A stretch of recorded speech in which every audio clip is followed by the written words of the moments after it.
equals does your device need fixing? We offer a free diagnosis. We pick up and deliver right to your door, no calls or travel needed. We send you a quote before repairing, and only go ahead if you approve it.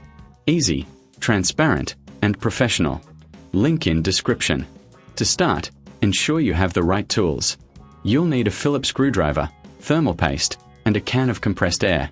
Begin by powering off your Alienware M18 and unplugging it.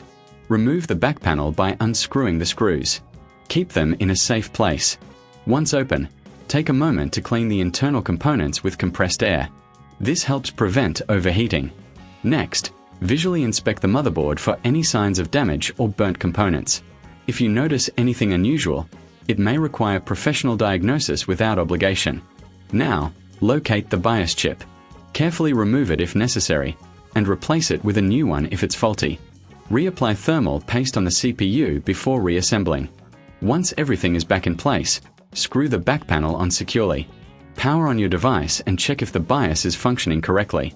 If you encounter issues, remember we offer pickup and delivery at your home.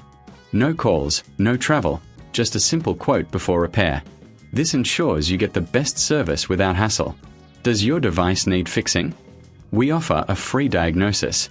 We pick up and deliver right to your door, no calls or travel needed. We send you a quote before repairing, and only go ahead if you approve it. Easy, transparent, and professional. Link in description.